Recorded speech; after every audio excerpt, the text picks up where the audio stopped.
stared at me, dropped his fork. He sprang from his seat, and he stuck his meaty little index finger in my face. He goes, "No, Belushi!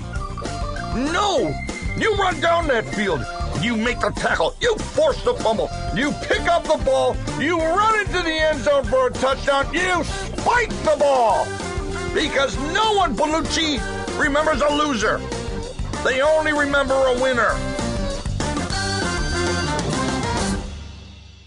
Now, that's why Coach Ditka has won a Super Bowl and Walter Hill hasn't.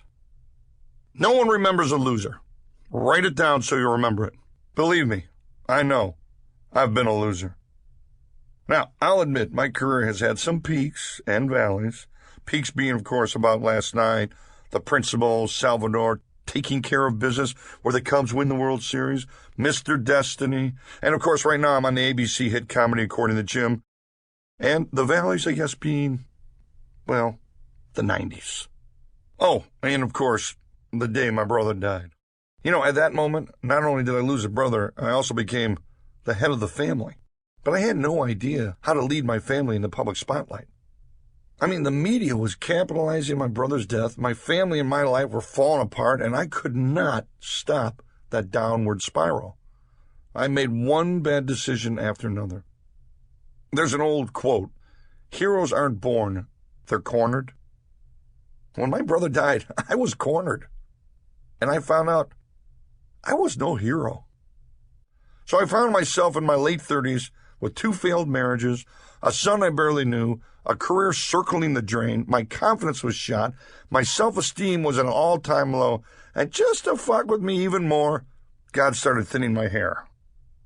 Where am I today? I'm married to a woman I love, and who, even more surprisingly, loves me, at least she says. And I have an amazing relationship with my older son, Robert. I have 2 more kids that I cherish and adore. I'm playing a part I love to play on According to Jim, and the public seems to really enjoy it. I get to tour the country with my 10-piece band, the Sacred Hearts, which blows the doors off of any place we play. And as for my hair, well, it's hanging in there. Basically, I turned my life around.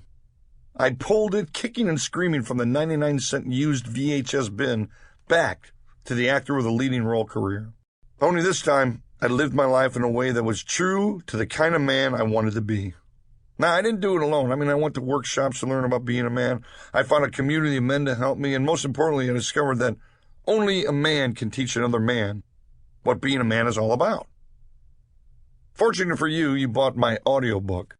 So I'll give you the advice that I've collected from men like, well, my friend Stevie B, Mike Ditka, my cousin Gus, David Dita, Robert Bly, probation officers, social workers, Rob Becker, shrinks, teamsters, headmasters, neighbors, the members of the Sacred Heart Band. Look for the CDs 36, 22, 36, and Big Men, Big Music on House of Blues Records.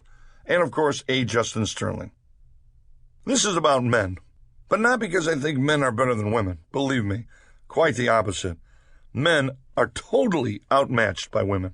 Look, men, all we have to offer is our competitive instincts and whether or not we can lift something heavy. You see, women are nurturers. They literally carry life in them. They are community leaders, and they are intuitive, grounded, powerful, smart, verbal, complex, and beautiful. Hey, come on, man. It's tough to keep up with that. Believe me, both my previous marriages ended because I wasn't man enough for my wives.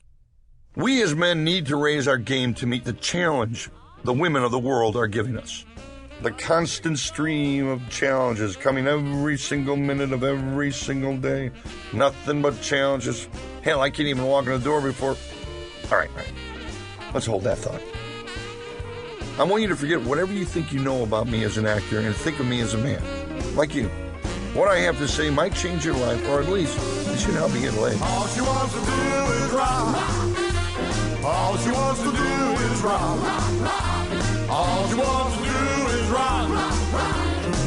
She just wants to stay at home and huckle buck with daddy all night long. How to be a man according to Jim. Are you a man? Take this simple quiz. Put in a 40-hour week, Friday, get that check in my hand.